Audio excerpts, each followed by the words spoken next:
Hey guys, today I want to talk to you about the cascade of interventions that happens when you just do one little thing.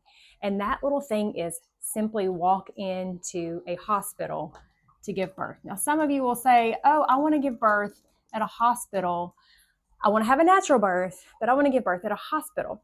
Okay, well, it seems harmless. There's even a book called Natural Hospital Birth that I read, and it's pretty good. But I want to talk to you about the reality. What happens when you walk through the doors of the hospital? Because, see, it's not just like being at home or being in a place that you're familiar with. Once you walk into that hospital and you see those bright lights and you see strangers and people are asking you a whole bunch of questions, your brain goes into kind of a fight or flight mode.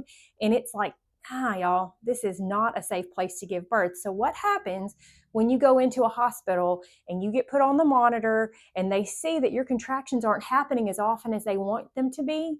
They're going to tell you that you need something called Pitocin. Now, you may go in saying, I'm not going to get Pitocin. Well, actually, it's not really increased Pitocin yet. It's just Pitocin. You say, I'm not going to get Pitocin. Well, pressure is real, and they will have a way of making you feel like you got to do it. Okay, now some of you will go in and you'll be able to fight it, and that's fine, but you shouldn't have to fight for things in labor. You ought to be able to have what you want. However, in a hospital, you often don't get what you want. And again, some of you guys say that I'm a fear monger. No, I worked in this for years and years and years. I know how it works because I was the one doing it. Please believe me, this happens. So you go to the hospital, you get your Pitocin turned on. Well, what is Pitocin going to do? Pitocin is a synthetic version of your body's own naturally occurring oxytocin. Oxytocin is what makes you have the contraction. It makes you do a lot of other things too, but in this case, it makes you have those contractions.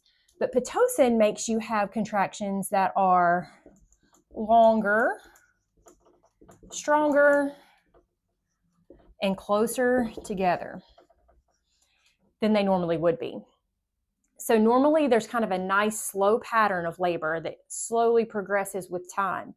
But when you add in Pitocin, those contractions squeeze harder than they ever normally would. They come more closely together than they ever normally would, and they last longer than they ever normally would. So what does that all equal? It equals increased pain. It is hard to labor without any kind of intervention to help you with that pain while you're getting Pitocin.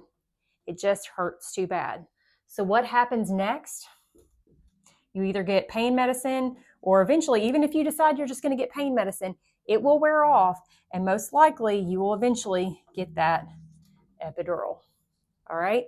So you sit up, you get the epidural put in, assuming you don't have any of the side effects of the epidural placement, which I could go into in a whole different branch of the cascade of interventions. We're going to pretend like this epidural went in just great.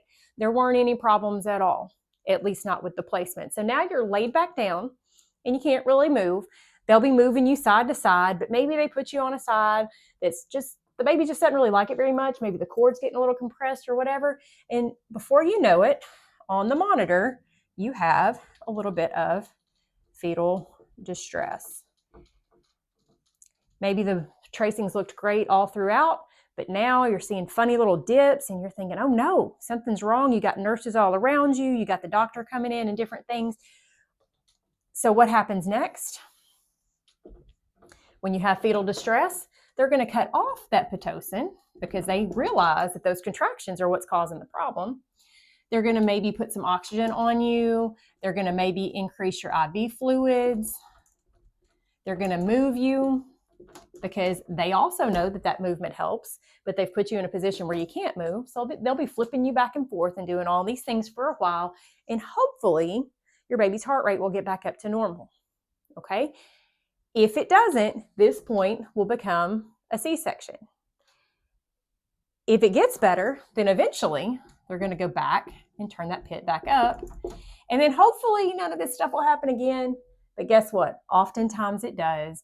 You get all of this here happening again, and that leads to a recommendation for a C-section because your baby isn't tolerating labor. All right? Now here's the question. Did your baby not tolerate labor, or did your baby not tolerate all of this? Because see, if you had gone back and not done any of these things and stayed at home, none of those things would have happened.